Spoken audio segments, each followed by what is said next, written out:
only wear glasses when I do videos. I literally, like, I'm not that guy. Like, I don't do the whole hoodie thing. Maybe You're in a hoodie and glasses. And glasses for like, okay, for the video. I got it. All right. So this is my video persona. Playing at the World Series circuit, and there's one really good aggressive player, and it seemed like he was always at my table, and he was always giving me big headaches. Yeah, it was a World Series circuit event. At this point, it was kind of late in the day. The blinds were 1K, 2K, and the antes were 300, and I had 77K. This guy just moved to my table, but I know him, and he's aggressive, but he's pretty smart. So I'm in late position with 8-7 suited, and it folded around to me. I feel like this is a pretty good spot to raise. It's a playable hand. There's only a few people behind me, and it hits a lot of flops. And if you only raise your big hands, then when the flop comes low, you never hit it. So I raised to 5K, like 2.5 times the big blind. And to be honest, I probably could go a little bit bigger versus people who are going to defend a lot. Sorry, and what's his stack size? He started with 60K. Okay. So 30 bigs. He's going to defend a lot, partly because he's a really good player, partly because he knows I'm fairly aggressive. So yeah, I like suited connectors. Yeah. First learned about them in Super System years ago. Doyle is a big fan of the suited connectors. Yeah. So I raised, so far it seems pretty standard. The only thing I might change is go a little bit higher, just because someone who's going to defend a lot, want to make it more expensive for them to play out of position. The flop comes king 6-5. So you got an up and down straight. Exactly. I've got an up and down straight draw. He checks, which is what he's going to do almost all the time. He's expecting me to bet a lot too, so he can counteract that. No, I like a check back because you have value in your hand. Mm-hmm. And if you bet and he 3-bets you with air, or raises you, not 3-bets, but raises you with air there, you're in such a tricky spot in a bloated pot without... Yeah, so at the time I'm like, well, great, I have equity. Yeah. And it'd be nice to win with 8 high, and it would be nice to get him to fold all his stuff that missed. And it's a board that's kind of hard for him to hit. Like, there's only so many kings he's going to have, and there's only so many flush draws he's going to have. Yeah, he couldn't have a flush draw, but then he's also 3 other suits he can have flush draws in. So. Well, his range is so wide. I mean, he could have the ace of hearts with a 5 or a 6, or he could have a king in his hand with an 8 or a 9, so that he views, he's got top pair with a backdoor, right, et cetera, et cetera. He definitely can have some piece of it, but there's also times he's going to have like Jack 9, Jack 8, and that's going to miss pretty hard. And so I thought, well, if I can win the pot with 8 high, that's great. So, so I bet out. Not only did he raise, he went all in. Yeah, see, like that's what I'm trying. Like that's exactly what I was trying to avoid. On the other hand, he's making it smell like he's on a flush draw. I mean, he's making it smell that way, and I don't see any way I could call that. This is exactly what I was trying to avoid. So I'm glad we're discussing it. Yeah, you would have avoided this problem, and now I have this problem. You went a more aggressive route where you had a chance to win the pot on the flop. I tried to give myself a chance to win on the flop, and then he also realized exactly. Okay. But now I'm in this spot where I probably have to fold. But the reality is that like a 9 of hearts or a 4 of hearts, you don't know if that's a winning card or not. Yeah. So in the video I did with my friend Chris, you might have seen it. We talked about outs, and the reason I want to talk about this hand now is because I want to talk about how that's not the whole story. And so there's clean outs and dirty outs. Is what you're going to get into. Exactly. Clean outs and dirty outs. So let's explain for the people watching what we mean by clean outs and dirty outs. Okay. So clean outs are outs where you're drawing to the nuts. And in this case, a 9 or a 4 would give me a straight. As long as it's not a heart. Exactly. But a heart would make the flush a nut. So the 9 and the 4 that aren't hearts are 6 outs that are outs to the nuts. Those are your cleanest clean outs. And then your dirty outs are, if he's got second pair or third pair, then an 8 or a 7 could also be an out. So I've got additional outs there. And then the other 9 and 4 could be outs if he's not on a flush draw. To recap, it's a $400 buy-in. Villain's smart. He's really aggressive. I raised 5K. He called, and then I bet 7,500 on the flop, and he went all in for 55,000. So when he does that, the pot's now 68,000, and it cost me 47.5 to call, and now I have to decide, is it time to gamble? So these numbers are hard to work with, so one thing that I sometimes do is I just take out the bets and redo it with big blinds. Okay. Because then the numbers are smaller. So I raised 2.5 big blinds. He called. That's 5 big blinds, right? And then the small blinds and antes, it's like usually one from the small blind and usually about 1.5 from the antes. And then I bet 4 big blinds. And he went in for 27.5. Yeah. But now the numbers are smaller. It's a little bit easier to do. Sure. And it's the same ratio, so it's the same odds that we need. Okay. So 39 to 22.5. Well, it's not quite 2 to 1, so I'm going to say like 1.75 to 1 or so. Yeah. Yeah. So it's like 7 to 4, 4 out of 11. That's kind of the equity that we're going to need here. That's right. I was saying 4 out of 10 to 4 out of 11. I was in that. So so it's going to be somewhere between 35 and 40% we're probably going to need. Okay. All right? Yeah, I'm with you. So we're going to practice counting outs here for the people who were watching the last episode. Let's say he's got top pair. Right? Yeah. In this case, our outs are pretty clean. He doesn't have a flush draw. We don't have to worry about that. So how many outs can you count here? If he has something like, in your example, King Jack, or King Queen, or King 10, or King 10, even King 9, and I'd even go all the way down to King 8, possibly. Like suited hands is going to call a lot of suited kings. So against exactly King Jack, how many outs? So clean outs that you have, and he doesn't have a heart in his hand. Yep. You have 8 clean outs. Exactly, 8 clean outs. Yeah. Out of 44 cards, because the math is easier on the turn because I did this. Out of 44 cards, it's 36 are not our outs and 8 are our outs. Okay. All right, so that's 36 to 8 divided by 4. That's 9 to 2, 4.5 to 1. Yeah. But we get 2 chances. Yeah, I was gonna say that you're basically at like 32% because I just used the 4 to 1 rule. Oh yeah, that's true. Yeah. So it's around 2 1/4 to 1. Okay. All right. What if he's got a Jack 10 of hearts? How many outs do you have? 6 outs. But if he's got Jack 10 of hearts, he doesn't have a pair. It's a very good point. Yeah. Okay. He's got Jack 10 of hearts. That's an excellent point. So we have our 6 outs plus we get 4 more additional outs. So we actually get 10 outs. Right. Okay. And the 4 additional outs are the 2 7s and the 2 8s that are not a heart. Exactly. Okay. And so I'm going to use 45 this time. Yeah. 45 minus 10 is 35 miss, 10 hit, 3.5 to 1. Yeah, so if he's got Jack 10 of hearts, it's the right call, but he has to have Jack 10 of hearts. Yeah, if he has Jack 10 of hearts and it's 1.75 to 1, and you can probably call. Or Ace 10 of hearts, exactly. Or Queen Jack of hearts, right. Or what if he's doing this with second pair? He's doing this with second pair, which he could do. He's an aggressive player. He doesn't think I have a king that often. He could. Wants to price me out of my draws. I mean, it just seems less likely to jam with second pair there, right. But your outs go up actually. So it's 3 7s, 3 8s. So that's 6 plus 8. I'm gonna say that your outs go up to 14. Yeah. Wow. 14. I was not expecting that, but also I wasn't expecting him to go all in with second and third pair. Right. And I guess that's why I get bluffed a lot because people just blow me off my hands. I don't think a lot of people do, but I think this particular guy gets a lot of he gets a lot of chips from people not calling him. Yeah, because I would probably even consider, I don't know, I think I'd have to call him a king queen, but that'd be tough if I open with king queen. You've got king I'd 9, have a hard time. You'd be like, oh shoot, I'm in trouble. Yeah. Like king jack, I'm probably folding. King 10, I'm probably folding. And then he's figuring even if I call him, he's still drawing to a live ace and another 6. Right. Although he wouldn't be happy. He wouldn't be happy, but he's gonna win from us folding so often that especially from me. Yeah. Okay. I hope you're not watching this. Whoever you are. Okay, this is why he's wearing glasses. All right. That's why I'm wearing glasses, because I don't want to be recognized. I never wear glasses at the table. Yeah. That's the funny thing. But then they won't recognize you. All right, go ahead. So if we have 14 outs, yes. right, then it's basically 50-50.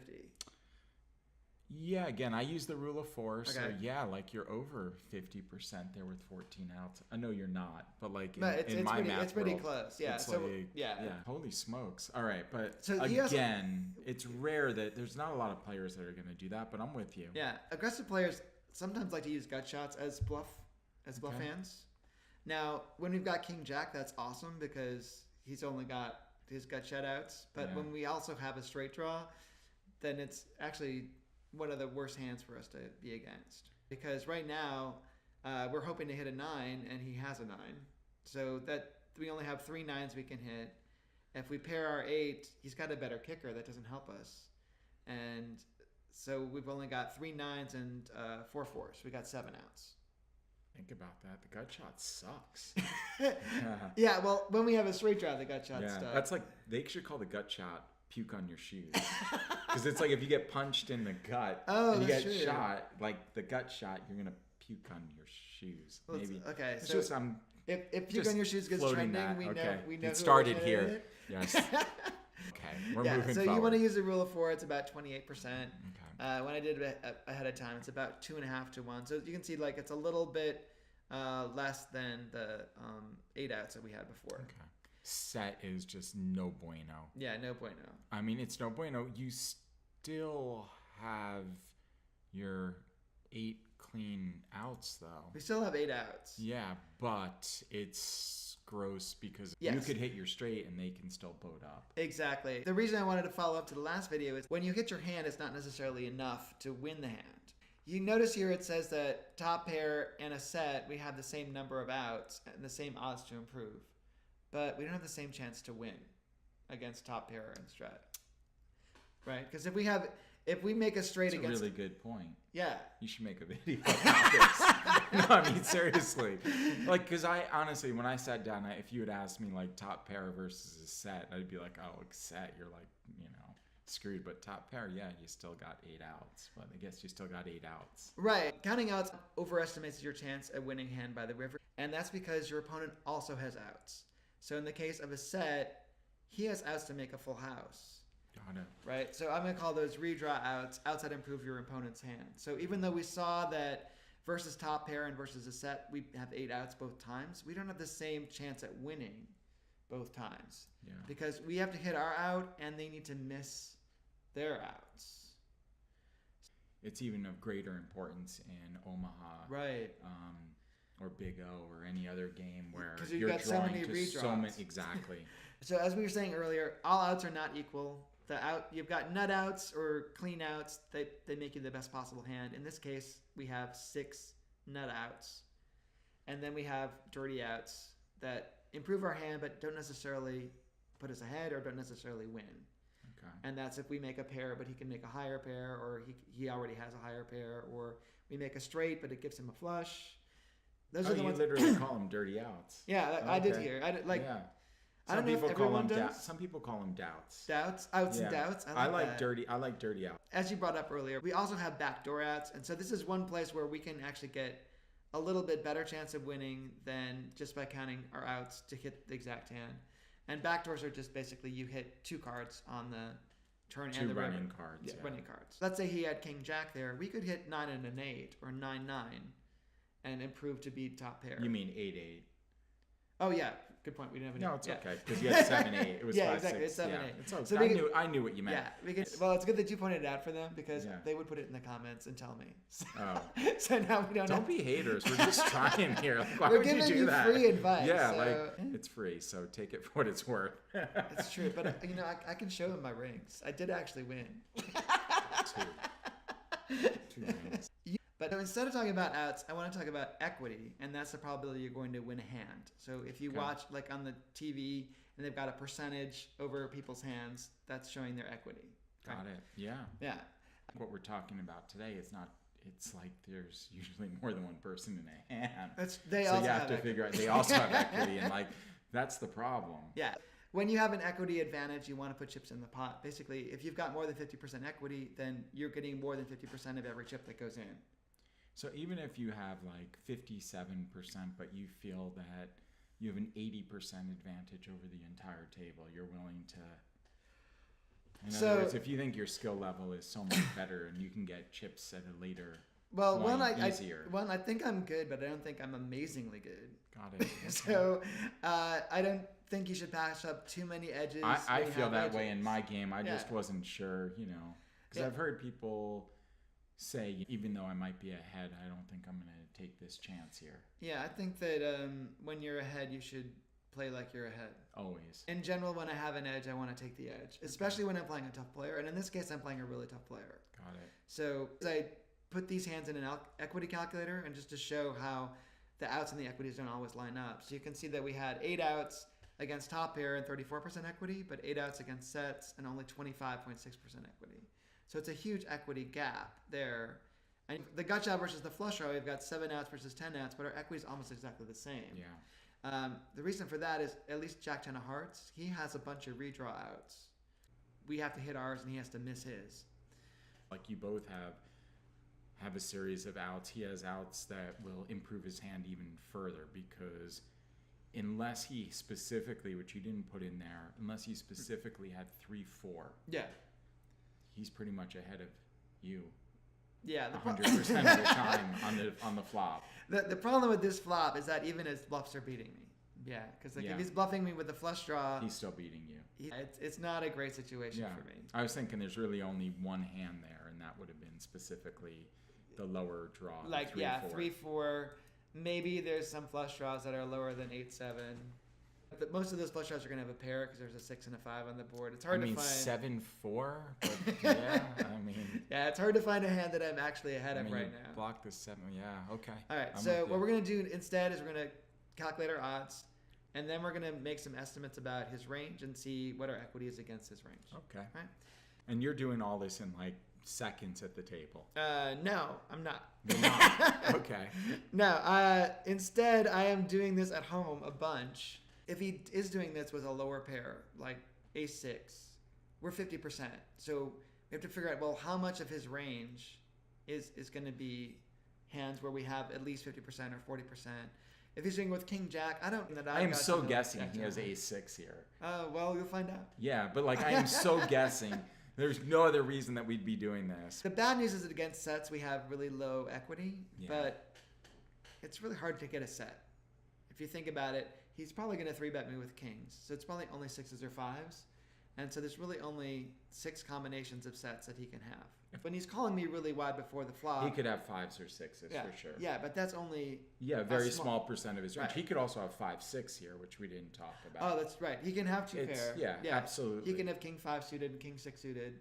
But the hands where we're the worst against aren't that a big percentage of his range. And the hands where we're at least close to 50-50 or maybe 35% are a bigger percentage of his range. Yeah. Have you seen Flopzilla? I have. Yeah.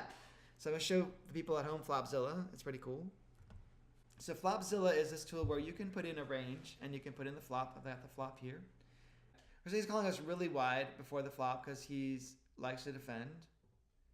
We're going to take out some of the better hands here because he's probably going to 3-bet me a bunch. Especially he knows I don't like folding to him. He's going to probably 3-bet for value with a number of hands. But he's going to call me with a lot of suited hands. He's going to call me with all of his medium to small pairs. So we're going to give him a pretty wide calling range. And we put in the flop king 6-5. What Flopzilla will do is tell you what percentage of his range is going to have all these categories of hands he can hit the flop with. So you can see that he does hit a set only 1.7% of his range. The good news is that it's not that often he's going to have a set. Yeah. Here he's got 2 pairs 7% of the time. That seems actually a little high, but I've given him all the king 5 suited, the 6-5s, the 6-5 suited. Let me put in my hand here, 8-7 suited. And then we're going to filter out so that all he has are the hands that are sets, 2 pair, over pair, top pair, but doesn't have any over pairs. Pairs between 10s and 7s. All his flush draws, all his straight draws. He never has 9s or 10s there. Okay, we'll take him out. Yeah. If he's got 8s, he might as well just call. So we'll take this out. Yeah. And then it says that our equity against that range right now is 38%. Okay. Depending on how ambitious we are about how wide he's check raising us, like if we have 38% equity, then we should call. If we've got less than 38% equity, we should fold. So let's find out how much equity we need. We need 0.384. That's so funny. I put in 13.7 from the pre-flop action. Yeah. My bet is 7,500. His bet of 55,000. And it turns out we need 0.384. And just coincidentally, I've got a break-even call. If this assumption about a really wide range and super aggressive check raise. Now, as I start to take hands out, then my equity is going to go down significantly. Yeah. So he has to be really wide for this to be even considered a break-even call. But again, he's in the big blind, and he's an aggressive, solid, good player. So given the math, I found a justifiable break-even spot, given some assumptions of a fairly wide range. So a couple of things that in favor of calling. If I do win and I've got a ton of chips, when you're a big stack, you have a lot of opportunity for leverage. You can win a lot of small pots because people don't want to play back at you. And you can bet multiple streets. You can 3-barrel bluff. There's a lot of benefits to having a big stack. Yeah, I love big stacks. Yeah. I mean, so it gets me in trouble. I generally actually last much longer when I don't have a big stack. Being at the final table is worth a lot more than just making the money. Other reason to call is that this guy is really tough to play against. And if it's close, I don't mind taking the variance because getting him out is going to make my table a lot easier to play and make my day go a lot better. Call. Oh, I had one that's for reasons to fold. Where did that go? Chips lost are worth a lot more than the chips that you win. Got it. Right. Like, so, for me, it's usually like I don't want to drive during rush hour, so I try not to like blast off my stack between 4 and 6 p.m. Seriously.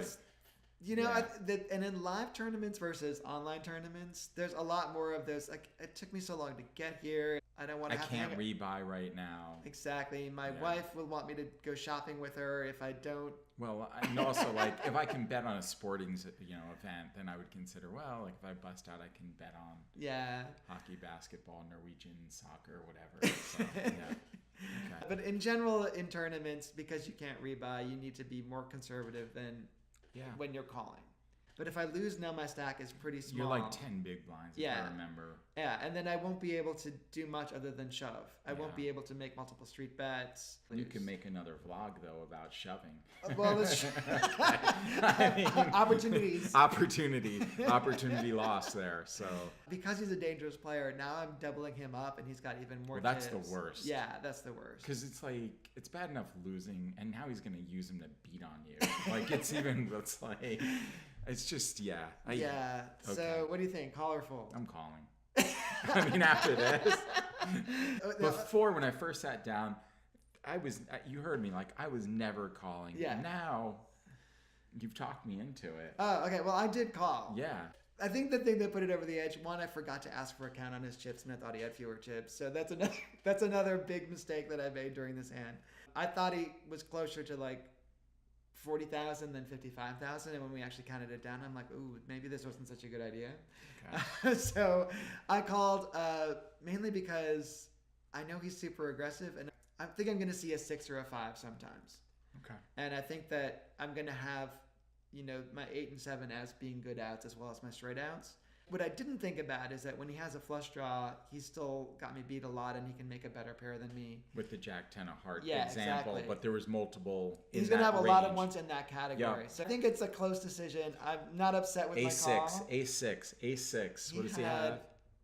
7-4 offsuit. Holy, I did say 7-4. You did say 7-4. At one point, I did say 7-4. He had 7-4 offsuit, and I still he missed, and I won a huge pot with 8 high.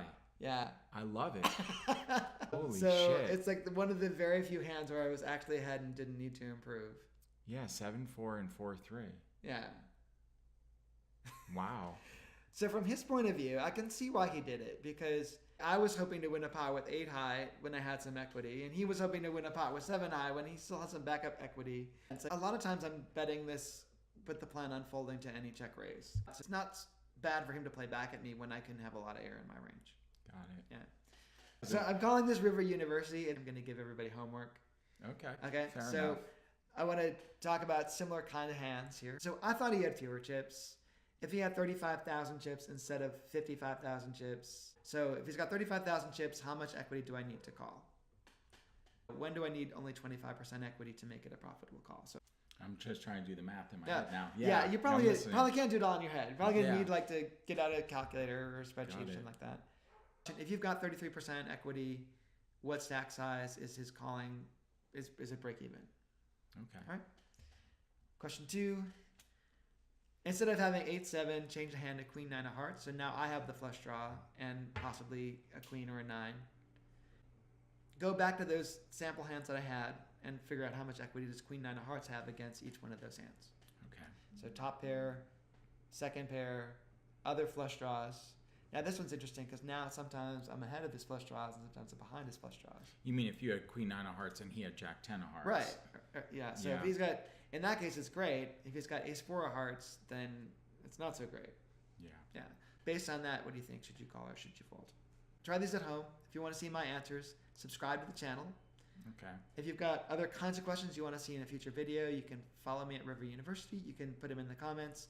If you think we made big mistakes in this video or you want to point out something we didn't talk about, you can put it in the comments and I'll reply. All right. So the big subscribe button, I like that. Yeah. I didn't see that before. Yeah. How do I subscribe? I just click on that button? No, not on this, not on the video. There's a button on YouTube right below it. Oh, so I have to go. Yeah. Below the